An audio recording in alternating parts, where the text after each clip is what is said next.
Entre Conversas está começando e hoje nós vamos bater um papo sobre etarismo. Você sabe o que é? Então não saia daí!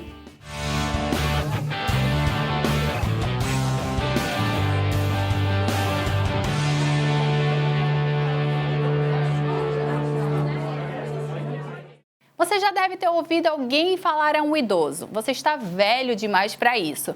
Ou até deve ter visto alguém tentando elogiar dizendo: você deve ter sido muito bonita ou bonito, como se a beleza estivesse diretamente associada à juventude. Essa discriminação com a idade tem nome e por muitas vezes pode ser sentida até mesmo antes da terceira idade. E quem conversa com a gente sobre o assunto é a jornalista Tina Lopes. Tudo bem, Tina?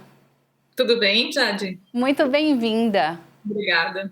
Tina, para a gente começar o nosso bate-papo, eu falei que essa discriminação com a idade tem um nome, e é etarismo, né? Eu queria te perguntar, na verdade, o que é de fato o etarismo? Tá. Tem vários nomes, na verdade. Etarismo é o que é mais usado, mais corrente, né? Que se refere à faixa etária. E eu acho que ele é o mais abrangente. Tem gente que fala idadismo, ageísmo, que daí vem do inglês ageism, né? E agora estão cunhando o termo velhofobia, que eu acho um pouco exagerado, assim, não exagerado, mas eu acho feio até de se falar, mas enfim. E o etarismo, ele se refere a faixas etárias. A gente tem preconceito etário tanto contra jovens como contra velhos. Isso acontece. Você numa empresa, às vezes você é subestimado porque é muito nova para aquela função, né? Isso acontece mais na Europa. As pessoas se ressentem mais de etarismo com relação à faixa etária mais jovem, né? Mas o etarismo, no geral, se refere mesmo ao preconceito de idade contra pessoas mais velhas. E esse mais velho está ficando cada vez mais jovem, na verdade, né? Porque o etarismo a gente já consegue sentir em alguns momentos disfarçado até a partir dos 40 anos mesmo, dependendo do tipo de relação de trabalho, né? E de ambiente que você está. Interessante tu falar isso, porque tem até um dado que diz que 16,8% dos brasileiros, quando a gente fala de Brasil, de fato, com mais de 50 anos, já se sentiram vítimas de algum tipo de discriminação. Então, assim, apesar da gente pensar em etarismo, e quando fala de pessoas mais velhas, associar a idosos, como você falou, tem acontecido, infelizmente, cada vez mais cedo, né? Se eu não me engano, esse dado de 16% é de gente que realmente se sentiu prejudicado, né? Mas existe a forma de receber o preconceito e que às vezes a gente nem se dá conta, né? Muitas vezes são termos, aquela coisa que você tende a chamar uma pessoa de velho safado, né? Velha mal-humorada. Isso assim, a pessoa é mal-humorada ou é safada a vida inteira, provavelmente, né? Não é porque ele é velho que ele é assim, né?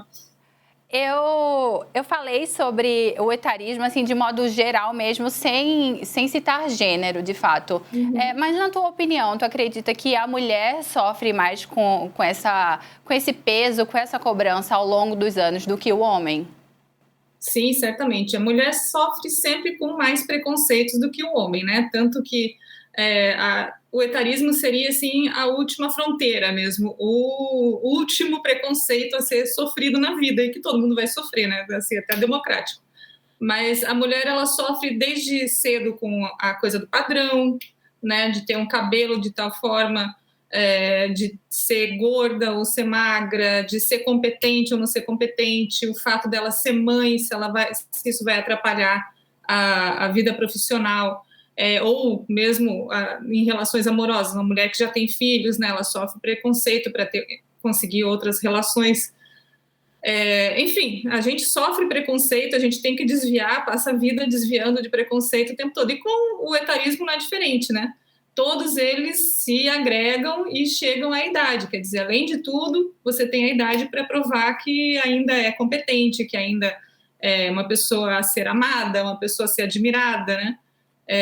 O etarismo agrega tudo isso, sem dúvida. Então, entre tantas cobranças e pressões depositadas ao longo da vida da mulher, ainda tem esse peso a mais na idade, que talvez até ela queira só descansar, ou não, queira viver outras situações e não deixam, né? Tanto é que só agora está rolando um movimento de você assumir a idade, né? De mulheres assumirem a idade. Eu tenho 51, quer dizer, é uma idade que até pouco tempo atrás não se falava, né? 40 e poucos, ou então não se pergunta, né? Geralmente as pessoas acham que estão sendo educadas e não falar do assunto de idade com mulheres que aparentam ser um pouco mais velhas, né? Que não são mais jovens, na verdade, não é que aparentam ser mais velhas, deixam de ser muito jovens, né? E a gente tem toda uma indústria voltada para ser anti-idade, né? Anti-envelhecimento, sendo que é impossível, não existe nada anti-idade nem anti-envelhecimento, a gente envelhece, né? Não tem outra opção, outra opção, né, virar um ídolo aos 26 anos e morrer. Tem isso.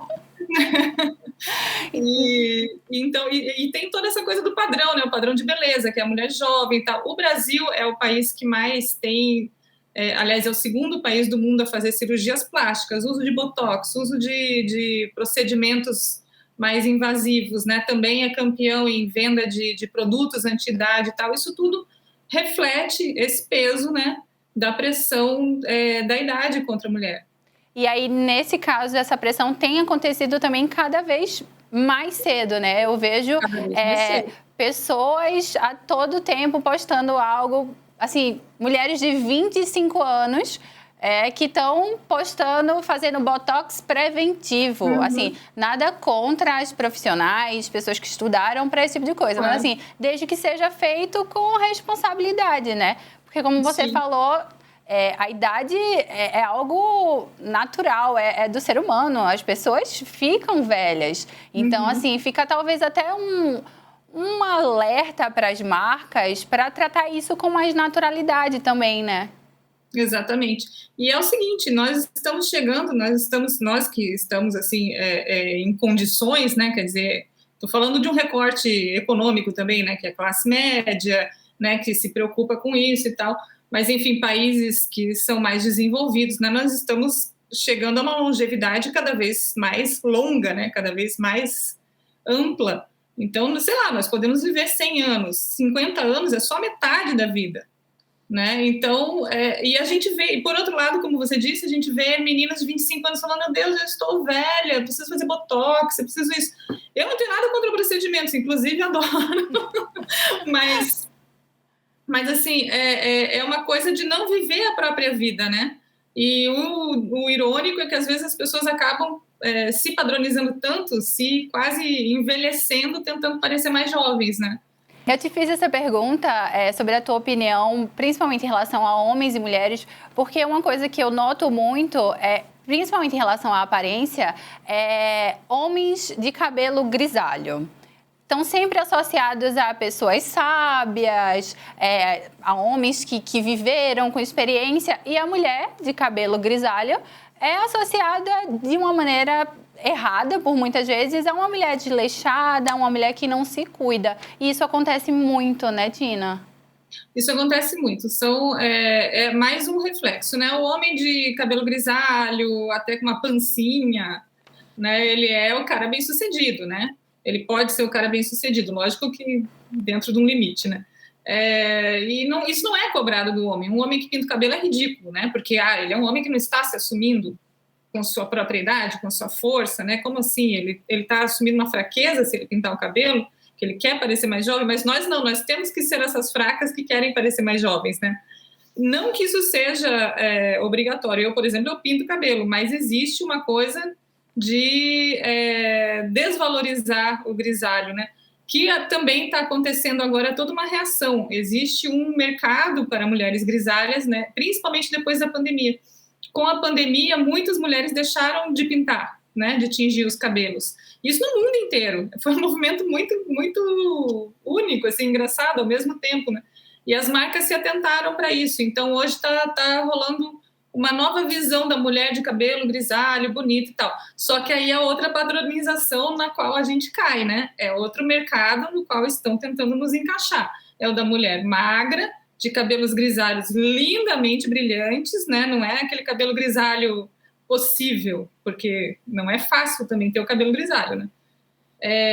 Então, existe um movimento de orgulho agora da idade, né? Ainda está pegando pouca gente. O preconceito ainda é muito maior, né? Mas esse tipo de coisa que a gente tem que se ligar com preconceito, né? Porque o etarismo é um preconceito que eu brinco que se a gente não cometeu, a gente ainda vai sofrer. Mas todo mundo já cometeu o etarismo, todo mundo já pensou que tal pessoa não vai conseguir fazer tal coisa porque ela tem os cabelos grisalhos, porque talvez ela não entenda muito de tecnologia, vai ter que explicar melhor a coisa do celular para ela, né?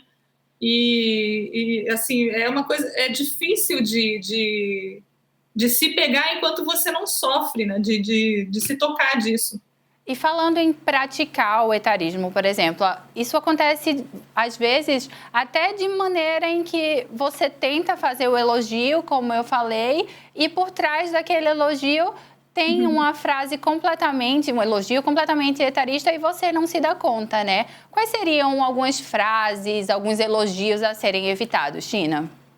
Olha, eu não sou muito radical porque eu entendo que as pessoas queiram elogiar, né? Mas se falar que a pessoa está conservada, sabe? Como conservada? Não sou um pepino, né? Assim, conservada é uma coisa estranha. Quer dizer, eu não estou vivendo, mas tá conservado. Não aparenta a idade que tem, ou você não parece a idade que você tem, né? São coisas que remetem, que realmente querem fazer a pessoa se sentir melhor, mas remetem muito à idade, né? Quer dizer, sempre tem um apesar de você ter essa idade, você está bem. Apesar de você já ter passado de 50, você está conservado, você não parece o que você é, né? E a gente quer parecer o que a gente é, né? Assim, não precisa de subterfúgios, mesmo porque a gente acredita que vai muito mais longe, né? E quando vai colocar isso num currículo, não pode mentir a idade. Então, é uma ilusão.